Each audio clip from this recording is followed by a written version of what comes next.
Hello friends, আজ আমি তোমাদের সবাইকে 2024-এ কৃষ্ণনগরে কয়েকটি রথের মেলা ঘুরে দেখাবো আর দেখে নেব সেই সমস্ত মেলাগুলি কেমনভাবে সেজে উঠেছে।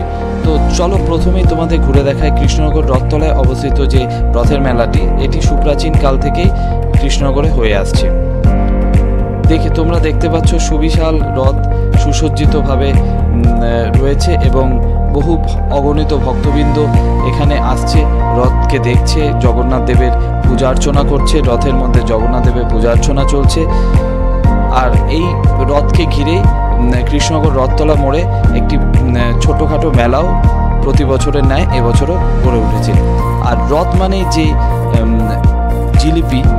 জিলিপির কথা আমরা মনে করি, আর জিলিপি মানেই কৃষ্ণনগর গোবিন্দদার সেই সেরা জিলিপি, যা না খেলে সত্যি আমরা মিস করব। এরপর আমি চলে এলাম কৃষ্ণনগর পোস্ট অফিস মোড় মানে MM ঘোষ স্ট্রিটে অবস্থিত যে রথের মেলাটি। রবীন্দ্রনাথ ঠাকুর ও নেতাজি সুভাষচন্দ্রের স্ট্যাচু দুটি ঠিক সম্মুখভাগে প্রতিবারের ন্যায় এবারও রথটি দাঁড়িয়ে আছে এবং এই রথের মেলাও বহু প্রাচীনকাল থেকে হয়ে আসছে। আর রাস্তার দুদিক দিয়ে হরেক রকম পসরা সাজিয়ে বসে আছে নানাবিধ দোকানিরা, আছে নানাবিধ ফুড স্টল। অগণিত মানুষ এই দিনটিতে ভিড় জমায় কৃষ্ণনগর পোস্ট অফিস মোড় সংলগ্ন এই অঞ্চলে। রথের রশিতে টান দেওয়ার আগ্রহ জন্মায় 8 থেকে 80 সকলেরই। এই মেলাটি ঘুরতে ঘুরতে ছোটোবেলার অনেক স্মৃতিকে তাজা করে নিলাম। ছোটোবেলায় বাবা মার সাথে এবং ভাই বোনেদের সাথে ঘুরতে আসতাম এই পোস্ট অফিস মোড়ে মেলাটিতে, এবং এই মেলা থেকে ছোট ছোট মাটির পুতুল, যেটা কৃষ্ণনগরের ঐতিহ্য এবং কৃষ্ণনগরের সৃষ্টি, এই ছোট ছোট মাটির পুতুল যেগুলো তোমরা দেখছো, এইগুলোকে কিনে নিয়ে যেতাম এবং বাড়িতে যে ঝুলন যাত্রা হতো সেই ঝুলন যাত্রায় এই মাটির পুতুল দিয়ে সাজাতাম। তো এই সমস্ত ছোটোখাটো জিনিসগুলো মনে পড়ে যাচ্ছিল। এবং রথে আসলে যে জিনিসটা না খেলে নয় সেটা হচ্ছে পাঁপড় ভাজা। দেখতেই পাচ্ছ সুন্দর সুন্দর পাঁপড় ভাজা হচ্ছে, ছাকা তেলে পাঁপড় ভাজা হচ্ছে। এবং আরেকটা জিনিস যেটা রথে আসলে খেতে হয়, যেহেতু এখন কৃষ্ণনগরে গ্রীষ্মকাল এবং গ্রীষ্ম এবং বর্ষার মধ্যস্থল, তো রথে আসলে এই গরমের মধ্যে মালাই কুলফি, এটাও কিন্তু রথের একটা ট্র্যাডিশন, মানে মালাই কুলফি খাওয়ার ব্যাপারটা। আর কৃষ্ণনগরের যেই সমস্ত মাটির পুতুল যেগুলো তোমরা দেখতেই পাচ্ছ ছবিতে, এবং মাটির পুতুলের একটা বিখ্যাত কৃষ্ণনগর, এটা তোমরা সবাই জানো। তো দেখতে পারো মানে ছোট ছোট কি সুন্দর মাটির পুতুল নিয়ে বসেছে দোকানিরা। আর পাঁপড় ভাজাও দেখতে পাচ্ছ তোমরা সমান তালে। তার সাথে ফুচকা স্টল, ঘুগনি স্টল এবং বিভিন্ন পাকোড়া, আরও বিভিন্ন ফুড আইটেম নিয়ে বসেছেন বিভিন্ন দোকানিরা। আইসক্রিম, কুলফি সব কিছুই রয়েছে। তার সাথে বেলুন, বাচ্চাদের আনাগোনা এবং 8 থেকে 80 সকলেই কিন্তু মেতে উঠেছে এই রথের মেলা। তো এই রথের মেলা দেখতে দেখতেই মনে পড়ে গেল আরেকটি রথের মেলা কথা। সেই রথের মেলাটি এবছরই প্রথম কৃষ্ণনগর গভর্নমেন্ট কলেজ মাঠ সংলগ্ন গাবতলার মাঠে হচ্ছে। তো চলো এবার চলে যাওয়া যাক সেই মেলাটির দিকে। এই মেলায় বিশেষ কিছু কিন্তু আমি আর দেখাতে পারলাম না, মানে রথের সাথে সাথে যেই সমস্ত দোকানগুলো বসেছে সেগুলোই দেখালাম। আর দেখো, রথের মেলা উপভোগ করাটা সম্পূর্ণ নিজের ব্যাপার। তুমি কিভাবে আনন্দ করবে সেটা তোমার উপরেই ডিপেন্ড করছে। আমি যেরকম রথের মেলায় গিয়ে আর কিছুই করিনি, ঘুরে ভিডিও করেছি, ভিডিও করে আসার পথে কুলফি খেয়েছি। সেটা যদিও ভিডিওতে দেখানো সম্ভব হয়নি, কারণ যখন খাচ্ছিলাম তখন সেটা ভিডিও করিনি। এরপর আমি একটা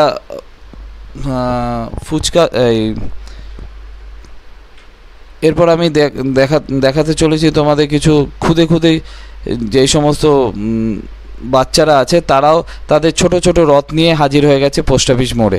তো তোমরা দেখতে পারলে যে ছোট ছোট বাচ্চারা তাদের রথ নিয়ে হাজির হয়ে গেছে পোস্ট অফিস মোড়ে এবং তারাও উপভোগ করছে এই মেলাটিতে। এবার আমি রথের রশিতে টান দেওয়ার জন্য চলে এসেছি ভিড় ঠেলে, এবং প্রচুর মানুষ এখানে ভিড় জমিয়েছে একবার অন্তত রথের রশিতে টান দেওয়ার জন্য। আমিও সমান্তরালভাবে তাদের সাথে হাত মিলিয়েছি রথের রশিতে টান দেওয়ার জন্য। দেখতে পাচ্ছ ক্যামেরায় যে আমি রথের রশিতে টান দিচ্ছি। তো এটা একটা বিরল মুহূর্ত। রথে আসলাম এবং রথের রশিতে টান না দিলাম সেটা তো হয় না। তো এবার ভগবানের আশীর্বাদ নিয়ে এই মেলা ছেড়ে এবার আমি পাড়ি দেব কৃষ্ণনগরের গাবতলা মাঠে, যে সর্বপ্রথম 40 ফুটের যে রথযাত্রা উৎসব, 40 ফুটের রথ দাঁড়িয়ে আছে সেই মেলাটি দেখতে। তার আগে তোমাদের দেখাবো বৈকুণ্ঠের রথযাত্রা। বৈকুণ্ঠের রথযাত্রা যদিও আমি এটা নিয়ে একটা ছোট ভিডিও করেছি, তো আমার শর্টস ভিডিওতে তোমরা বৈকুণ্ঠের রথযাত্রা দেখেছো এবং অনেক অনেক সাপোর্ট করেছো। আরও সাপোর্ট করতে থাকো এবং দেখতে থাকো কৃষ্ণনগরের রথযাত্রা উৎসব।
এখন আমি চলে এসেছি বৈকুণ্ঠের রথযাত্রা দেখতে।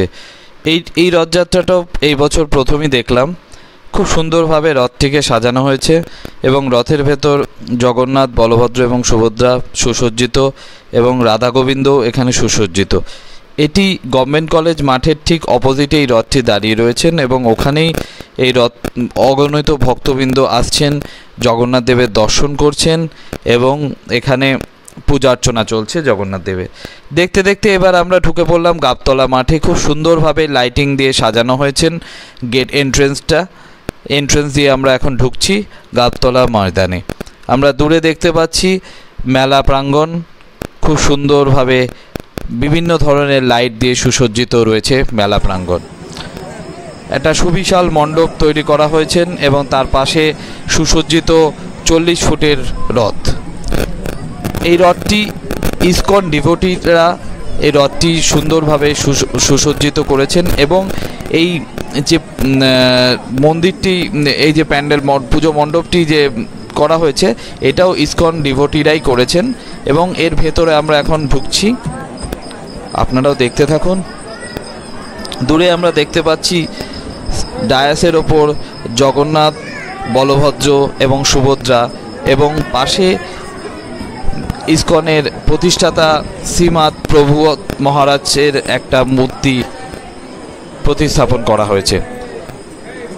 এটি আমাদের নদিয়া জেলার ঠাকুরতলা, আপনারা অনেকেই নাম শুনে থাকবেন, সেখানে যে রাধা গোবিন্দ মন্দির ওখানেই এই ঠাকুরগুলো রাখা থাকে এবং ওখান থেকে ইসকন ডিভোটিরা এই ঠাকুরকে রথে করে নিয়ে এসেছেন এবং 9 দিনব্যাপী এই মেলাটা এখানে অনুষ্ঠিত হবে।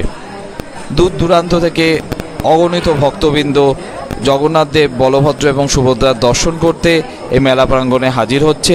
আমিও তাদের মতন এই মেলা প্রাঙ্গণে হাজির হয়েছিলাম এবং সত্যি এত সুন্দরভাবে সুসজ্জিত করে রাখা হয়েছে ডায়াসের ওপর, না দেখলে চোখ ফেরানোই যাচ্ছে না এবং বিভিন্ন ধরনের লাইট এবং ফুল দিয়ে সুন্দর করে ডেকোরেশন করা হয়েছে পূজা মণ্ডপের ভেতরে।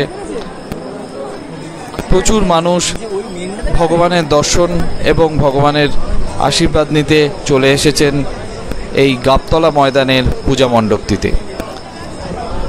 উল্টো রথ অবধি এই মেলাটি থাকবে।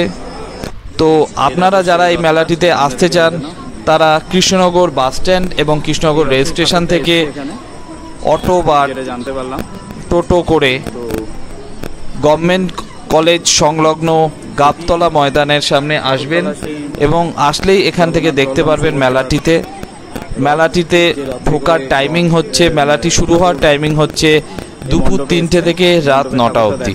আমি যদি কোথাও কোনো ভুল বলে থাকি তাহলে আপনারা কাইন্ডলি সেটা একটু চেক করে নেবেন।